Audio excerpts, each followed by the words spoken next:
Welcome to Legal Insights, a series that unravels the stories behind the law, the people shaping it, and its impact in the world we live in. The inception of the series featuring Jaggi sir was a huge success, and today we'll be delving into a conversation with a legend in the field of law whose career is a masterclass in terms of excellence, dedication, and integrity. Advocate K.C. Mittal. The name is synonymous to legal brilliance. With over 50 years of experience and spanning civil, criminal, arbitration, election, and service law, he has been a guiding force in various landmark cases that has shaped Indian jurisprudence. As a former president of Delhi High Court Bar Association and former chairman of Bar Council of Delhi, he has played crucial role in the upliftment of the legal community. Sir has handled more than 3,000 cases, over 300 reported judgments in Supreme Court, High Court, and tribunals.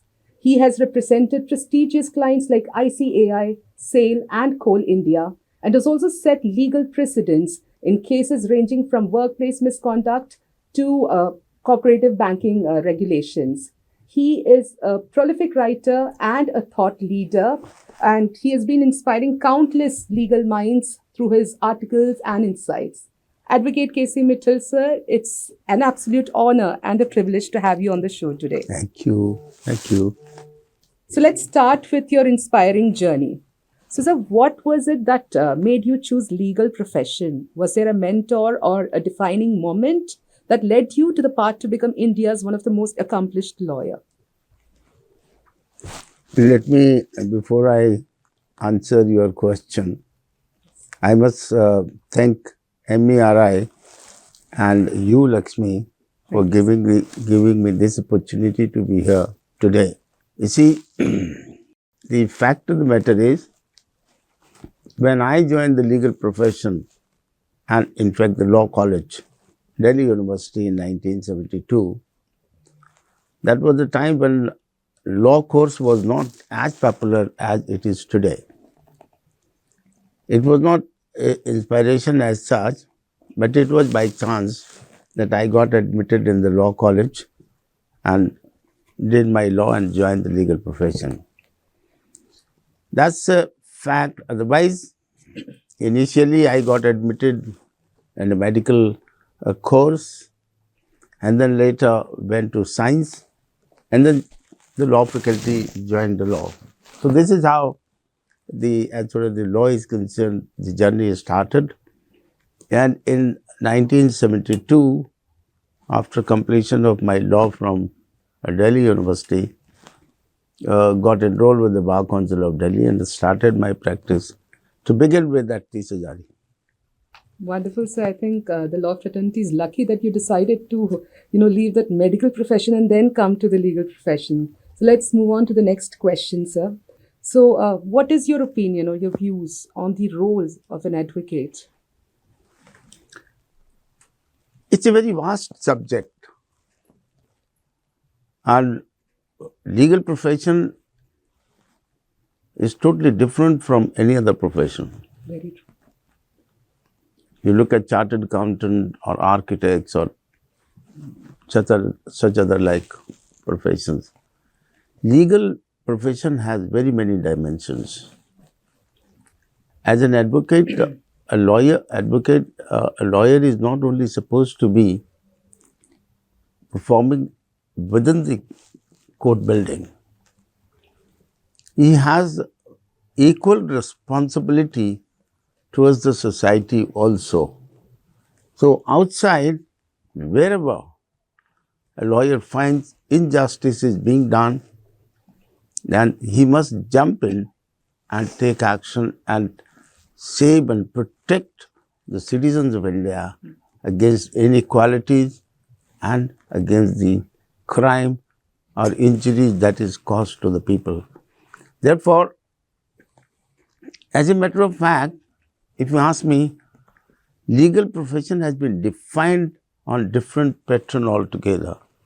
Doctors, they do their job with the patient, and we as a legal professional, ours is not one patient in the sense that you are dealing with your arguing for your client's case, but it has different angles to work on, it's a kind of a social service as well.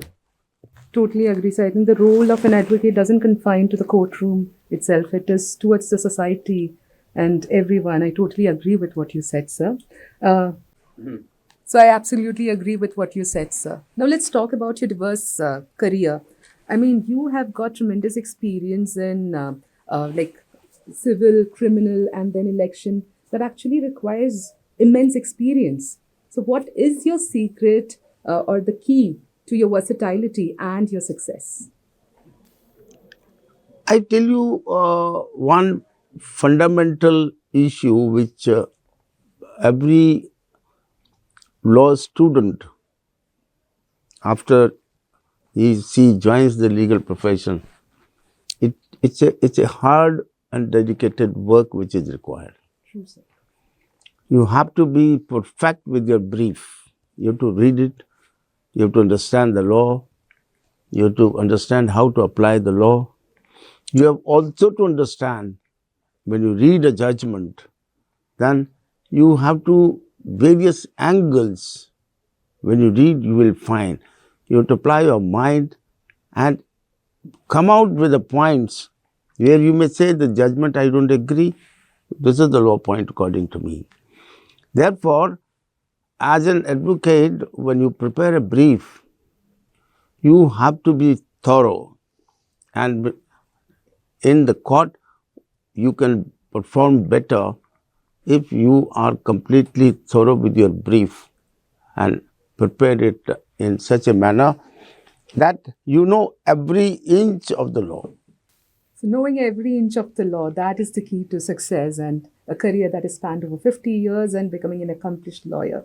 So, moving on to the next questions, I will be talking about your experience holding the leadership position, especially for Delhi High Court Bar Association and the Bar Council of Delhi. So, what were the challenges that you faced and how did you manage to overcome them? See, I contested my first election in 1976 after the emergency. I've seen those days in Tisajari.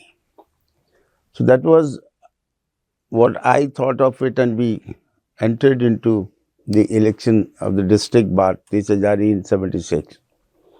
And from there onwards, there has been always a feel that we must do something good for the legal profession, our friends, colleagues in the profession. The bar, you have to strengthen and dedicate yourself to the community as well. So, the welfare of the lawyers or the community as such, if I may say so, it required essentially a kind of service which I thought one should devote time on that and work on it. This is how I not only confined to district court, then I came to High Court completely, more or less, and in sometimes in early 90s joined the Bar Council. We did lot of good things in Bar Council when I was chairman in 2001, 2003. Mr. Jaitley was the law minister. We were able to do some substantially good things for the lawyers, brought in that Welfare Act, then constructed the building, City Fort building at that point of time. And then as president of the High Court Bar, it was had an advantage of getting that multi-level parking, getting 180 crores from Mrs. Sheila Dixit. She was the chief minister at the time. And then again, 2018, I became the chairman, and a lot of good things were done at that time because this welfare scheme for the lawyers came in when during COVID, a lot of advocates and the families got the insurance of 10 lakhs in case of death and 5 lakhs in case of hospitalization and all that. So more than nearly 30,000 advocates are being benefited because of it. There is still some more to come in, and we are working on that.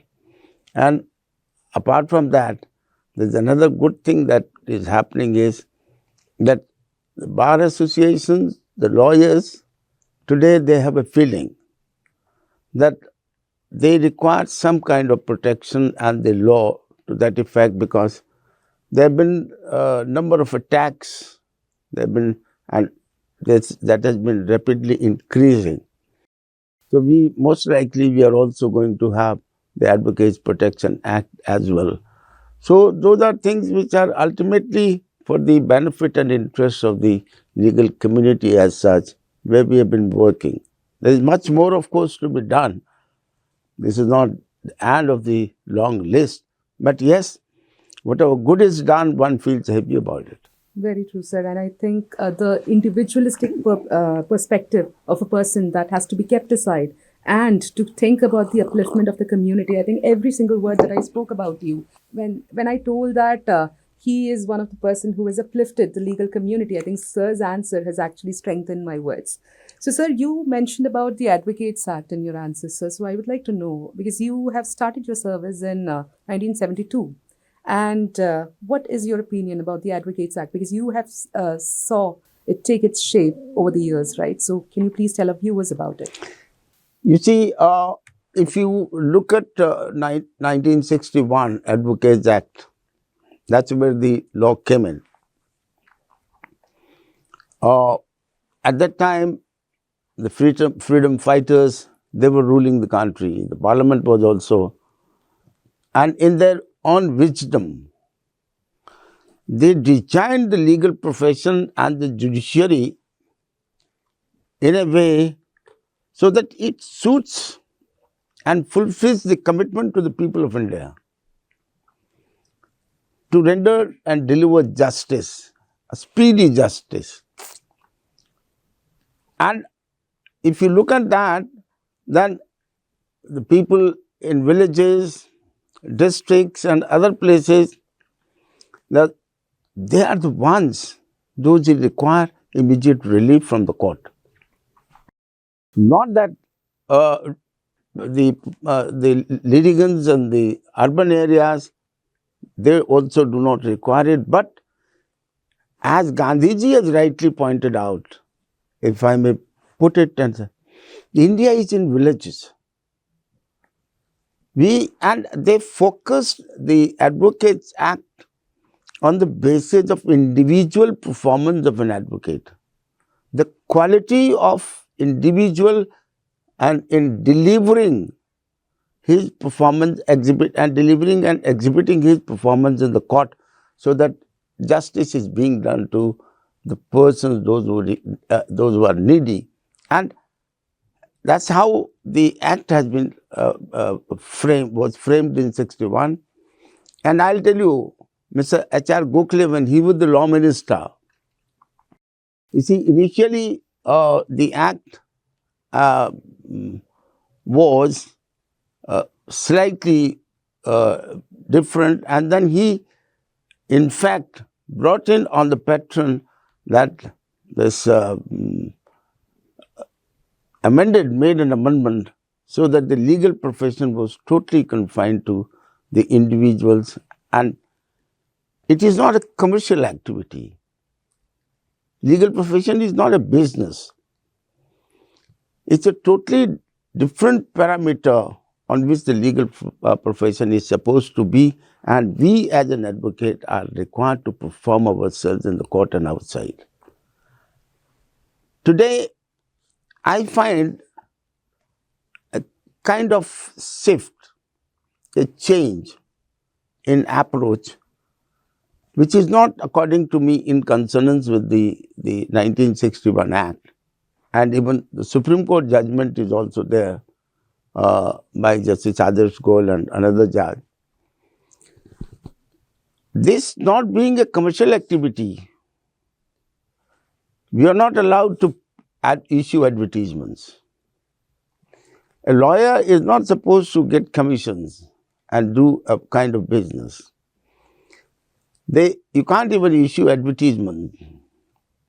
Whereas if you go to Western countries, you go to US or UK, they are on different pattern altogether. This is what is permitted in their country and their legal profession.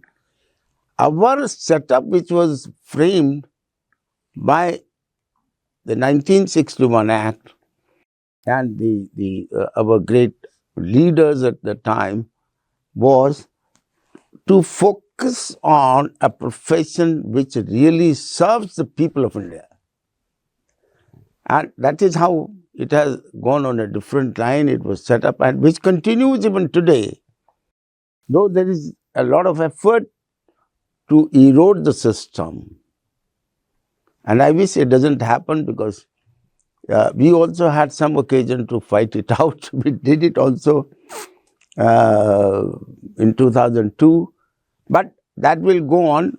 There is some kind of conflict which is happening. But one thing I can say, the legal profession as designed and expected in 1961, as per 1961 Act, it is really a remarkable model given to us, and the bar is the mother of the bench. That's a known fact. Therefore, the quality of an advocate who may ultimately adorn the bench is far more important. It is essential, because ultimately, if we have a qualitative performance of an advocate and he adorns the bench, his performance would also be at par. He'll shape much better judge. Therefore, we have to understand the 1961 Act and the model of 1961 legal profession, which must continue according to me. So it's more like, getting to hear about the evolution of 1961 Act, which you won't find in any textbook, but we are hearing from the man himself. And so you mentioned about soliciting and the advocacy and how it is a holistic, career, and it is focused on the welfare of the people. I want to know, sir, to keep in pace with this modern world, man has been branding himself and branding his career. So what are the alternate for advocates to, propel his career? Because yes, we know it is for the welfare of the people, but what are the other options, or what is your advice or your view on this? No, let me be very candid about the ground realities today. The law students, the position as we faced in 1972 and even earlier, and it was that time, हमारी हालत ये थी कि वकील बन के क्या करोगे, जाके छप्पर के नीचे बैठ जाओगे टेबल पे, कोई ब्रीफ नहीं होगा, धक्के खा के शाम को घर आ जाओगे. Frankly speaking, that is how people were never very happy to join the legal profession. See, if I may put it correctly, we, whether it is a bar or the bench, we are not able to come out with a model or a system where we provide adequate opportunity to a fresher when he or she joins the legal profession, so that one doesn't get disappointed when he or she joins the bar. This aspect seems to have been missing so far. You see, take for example, why is it that most of the students, law students, and judges also know about it, they have been saying it also, that all those who join law, how many of them they join the legal profession? Not even 1%. Most of them are interested in corporate law. Most of them they're interested in kind of employment. Because of course, yes, it's a human need. You have to sustain your life. Therefore, you would always look in, and not a struggling life after completion of a law degree, but you would certainly like. So I don't blame anybody or the law students for that purpose. They are very much justified. But at the same time, we have also to see that whether 1% or 0.5% of students, if they want to join the legal profession, they must be given adequate opportunity That's what Article 14, if we go for it, is a larger scope of 14 where we should be doing, but unfortunately we are failing to do it as of now. That such a person, there must be some kind of system so that he or she is given an opportunity that, yes, show your performance and be a good lawyer. And that's how you can strengthen the system. That's how ultimately the judiciary would be strengthened and will be discharging, actually discharging, not only speed up the disposal, but discharging its responsibility towards the citizen of India. So I love the way you said, show your performance and be a good advocate. So I think that is also a mantra. Soliciting might not be an option, but be a good advocate. That is the key to everything, sir. So now my next question is like representing clients like ICAI, Coal India and SAIL, and also being a part of, key reforms in India. There's like two different aspects and such a dynamic balance you're maintaining between advocacy and policy making. How do you do it, sir? Oh, I'll tell you, in fact, when I started Jari in 72, normally what happens is for every advocate, whatever brief comes to you will accept it. I used to do labor cases, used to do civil cases, used to do criminal cases also. And I think that was the time when I was on DTC panel also. So you get a different type of experience and you get an opportunity to learn a lot of things and come up with some level, because at the initial stage, you need brief to understand and show your performance. So then slowly and slowly you started my litigation representing some public sector undertakings also. I represented NDMC for a long time. So you get opportunity to writ jurisdiction and then civil jurisdiction as well as criminal jurisdiction and then service matters also. But at the end of the day, I had always loved to election laws. Why? Because that's a subject which really touches the Constitution of India. Constitution of India is something which is very unique. Very true. And see, it's a model of governance which one has to understand. And this model of governance puts, there's a division of power and performance of responsibilities and duties, where the authorities, constitutional authorities, perform their separate.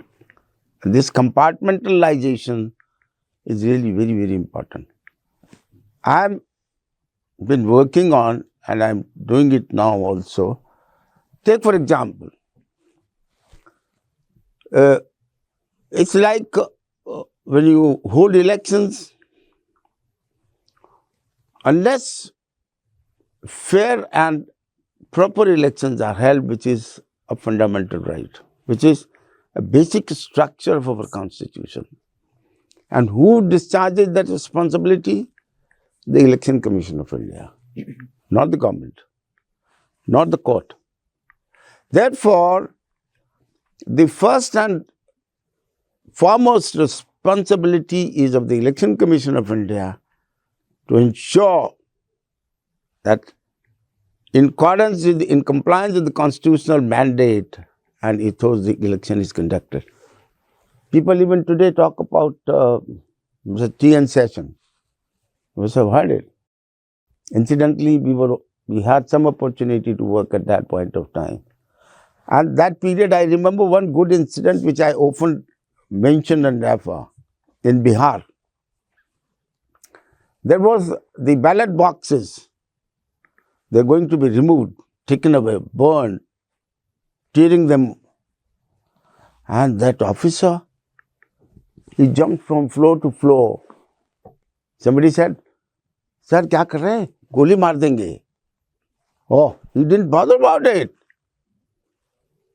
Went there and ensured that nothing happens and the fair election takes. That is the kind of duty which is put on the Election Commission of India. But unfortunately, that is not happening. If we are not able to establish a parliament or an assembly and able to elect persons who are true to the constitution, then we are failing the country. I think, sir, upholding the democracy is the key responsibility of a lawyer. And your favorite field, when you told that it's election law, that actually, displays how much you adore or how much democracy is close to your heart. So hats off to you.